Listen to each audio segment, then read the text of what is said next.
Je poursuis. Donc maintenant, on va apprendre à tracer le graphique à partir de la règle. Donc je vous donne la règle ici d'une ellipse. Donc ça veut dire que j'ai un x carré sur quelque chose plus un y carré sur quelque chose qui est toujours égal à 1. L'ellipse va toujours donner égal à 1. Donc à ce moment-là, ben, je sais que c'est une ellipse qui sera horizontale parce que le plus grand dénominateur est sous le x2. Mais d'abord, je vais sélectionner le centre. Comme je n'ai pas de paramètres h et de k, ça veut dire que mon ellipse est centrée à l'origine. Donc, on pourrait placer tout de suite le centre de notre ellipse. Donc, c'est une ellipse horizontale, comme je disais, car le plus grand dénominateur est sous x2 et le plus grand dénominateur, c'est toujours celui qui correspond au grand axe de notre ellipse. Donc, comme notre grand axe, notre dénominateur le plus grand est sous le x carré, ça veut dire que notre A2 va valoir 16. Donc, notre A vaut 4. Donc, à partir du centre, on peut déjà dire que je vais me tasser de 4 vers la droite et ensuite de 4 vers la gauche. Donc, ici, on va voir apparaître notre grand axe horizontal. Le B2 est sous le Y à ce moment-là. Donc, B2 égale 4, ça veut dire que le B est égal à 2. Donc, on va pouvoir tracer le sommet d'en haut et le sommet d'en bas à une distance de 2 du centre. Et si je veux trouver les foyers, ben c'est là que je vais me servir de la formule de la relation entre les paramètres A, B et C de l'ellipse. Donc A2 égale B2 plus C2.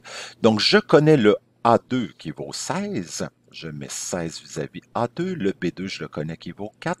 À partir de là, je vais pouvoir trouver le paramètre C. Donc, en faisant 16 moins 4 qui me fait 12, ça me donne le C à la 2. Et je fais la racine carrée pour trouver la valeur du paramètre C qui va me donner la distance entre le centre, donc 3,46 à droite et 3,46 à gauche. Donc, voilà comment on fait pour trouver les foyers. Ensuite, ben, il nous reste à tracer le contour de notre ellipse. On essaie de faire la plus belle courbe possible pour tracer notre ellipse. Voilà comment on fait pour tracer le graphique d'une ellipse. Je vous en donne un autre exemple. Cette fois-ci, notre ellipse ne sera pas centrée à l'origine parce qu'on voit qu'après le x apparaît plus 5 et après le y, le moins 6. Donc là-dedans, j'ai mon paramètre h et k. Le h toujours avec le x et le k toujours avec le y. Et encore une fois, dans les deux cas, ce sera le signe contraire. Donc, pour trouver notre centre, ce sera le signe contraire, donc, de ce qui accompagne le X et ce qui accompagne le Y, le Heidi et le Kevin. Donc, voilà. Et je sais qu'on peut le placer maintenant, donc à moins 5, 6, ça c'est notre centre. C'est une ellipse verticale, je le reconnais, parce que le plus grand dénominateur est sous Y2. Ça veut dire que mon grand axe va être vertical. Donc, le A2 vaut 25. Donc, il est sous le Y, c'est-à-dire que le A vaut 5. Donc, à partir de là, à partir du centre, je monte de 5, je descends de 5. Donc, ça va me donner déjà mes deux sommets du grand axe. Le B2 qui est égal à 9, donc cette fois-ci qui est sous le X à la 2. Donc, le B vaut 3 en faisant la racine carrée. Donc, tasse de 3 vers la droite, tasse de 3 vers la gauche. C'est le petit axe. On utilise la relation A2 égale B2 plus C2 pour trouver le C. Donc, le A2 vaut 25, le B2 vaut 9. Donc, soustraction, ça fait 16 racines carrées. Ça fait 4. Donc, à partir du sommet, sur le grand axe, parce que les foyers sont toujours sur le grand axe, ici en vert. Donc, le foyer vaut 4, donc monte de 4, descend de 4. Donc, vous avez tout ce qu'il faut maintenant pour tracer votre ellipse qui ici est verticale parce que sous le dénominateur le plus grand est sous le Y au carré. Les ellipses peuvent s'exprimer sous forme d'inéquation, comme au niveau du cercle aussi. Donc, quand c'est plus petit, pas d'égal, donc ça veut dire que notre ellipse va être tracée en ligne pointillée, plus petit à l'intérieur. Quand c'est un signe qui est plus grand ou s'il y a un signe d'égalité, à ce moment-là, notre ellipse est une ligne pleine et vu que c'est plus grand, on va hachurer vers l'extérieur. Donc la règle pour les ellipses, comme pour le cercle, donc un signe d'inégalité pas d'égal, ça donne une ligne pointillée. Si c'est inférieur, c'est à l'intérieur. S'il y a un égal, c'est une ligne pleine. Et si c'est plus grand, donc à ce moment-là, on hachure vers l'extérieur. On va trouver la règle à partir d'informations donc qu'on peut vous donner dans un graphique. Donc ici, il va falloir apprendre à reconnaître nos paramètres, le A, le B, voire même le C. Donc ici, je vois que c'est une ellipse verticale parce qu'elle est plus haute que large. Donc ça veut dire que mon grand axe se situe verticalement. Donc ici, c'est mon centre, donc ce sera mon paramètre HK. Donc ça, c'est la règle de l'ellipse verticale.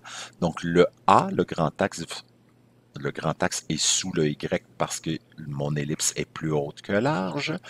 Donc à ce moment-là, j'ai mon paramètre HK que je peux déjà placer dans mon équation, mais avant, j'essayais de voir si j'étais capable de trouver le paramètre A. Ben, en haut de mon sommet, donc le plus haut point de mon ellipse, évidemment, j'aurais ici une valeur manquante qui me permettrait de trouver le paramètre A. Mais c'est pas grave. Ce que je connais, c'est le foyer. Ce que je connais ici, c'est la distance entre aussi le centre et le point -6,1 qui correspond ici à la moitié du petit axe, donc qui correspond à mon paramètre B. Mon paramètre B qui va valoir 4, c'est la distance entre les deux. Portez une attention particulière, les paramètres A, B et C seront toujours des valeurs positives. Donc, même si je recule de 4, ma distance entre les deux sera de 4. Donc, mon B vaut 4. Fait que déjà, je sais que le B vaut 4, j'ai le centre, je pourrais déjà placer ça dans mon affaire, dans mon ellipse, ça va s'en venir, il va apparaître bientôt. Donc, je sais que la distance entre le centre et le foyer, ça va correspondre au paramètre C, donc il va me donner ici une valeur de 3. Donc, comment je sais que c'est une valeur de 3? C'est qu'à partir de mon K qui vaut 1, je suis rendu à 4, j'ai une distance entre les deux de 3. Donc, c'est comme ça que je peux déterminer ma valeur du paramètre C. Et on sait qu'à partir du A2 égale B2 plus C2, ben le A2, je ne le connais pas. Le B qui vaut 4 qu'on a trouvé ici, donc c'est 4 à la 2, plus le C qui vaut 3 à la 2, ça fait 16 plus 9 qui fait 25, racine carrée, mon A vaut 5. Donc là, maintenant, j'ai tout ce qu'il faut, le H, le K, le A, le B, à placer dans ma règle pour déterminer ce qu'il fallait que je trouve, c'était la règle de l'ellipse. Voilà. Un autre exemple, donc plus complexe pour trouver l'ellipse. Donc encore une fois, ici, je reconnais que l'ellipse, elle est horizontale parce que plus large que haute. Donc je connais mon centre qui va me donner, donc ici c'est la règle de l'ellipse que j'ai besoin, l'ellipse horizontale. À ce moment-là, le A est sous le x carré, le grand axe horizontal sous le x. Donc, ça, c'est mon centre, HK. Donc, en la distance entre le centre et ce point-là va me donner mon A. Donc, entre 5 et 13, j'ai une distance de 8. Donc, mon A vaut 8. Je n'ai pas le B, ni en haut, ni en bas. Je n'ai pas le foyer. Ce que j'ai, c'est l'indice, c'est un point indice, 9,8, 2,8 pour le X et le Y. Donc, qu'est-ce qu'on va faire à ce moment-là? Ben, on va placer tout ce qu'on peut placer dans la règle. Donc, on a placé le A qui vaut 8. Donc, c'est pourquoi je vois apparaître 64 parce que c'est 8 à la 2. Le H, le K, donc 5 moins 2, donc 5 signes contraires dans la règle. Il va me rester à trouver mon paramètre B2, mon paramètre B, et c'est là que je vais utiliser mon point indice que je vais placer à la place du X et du Y. Donc, à la place du X, j'ai placé 9,8, à la place du Y, 2,8. Donc, je vais calculer ce qu'il y a dans la parenthèse exposant 2, donc ça fait 23,04. Le 2,8 plus 2, donc ça aussi, ça fait 23,04. Et là, il me reste juste un inconnu que je vais devoir trouver. Donc, Je vais isoler cette expression-là ici pour trouver mon B2. Je vais donc envoyer le 23,04 sur 64 à droite. Donc, c'est pourquoi ça devient une soustraction. Je calcule ce que ça fait. Donc, 1 moins 23,04 divisé par 64.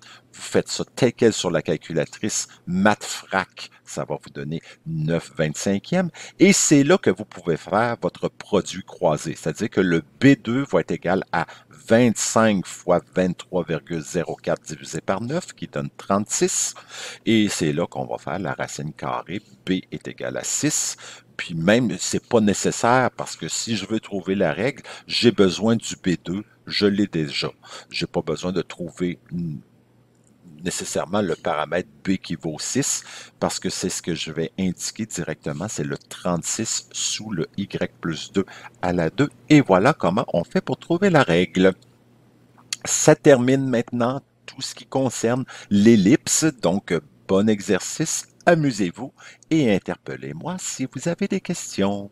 Au revoir.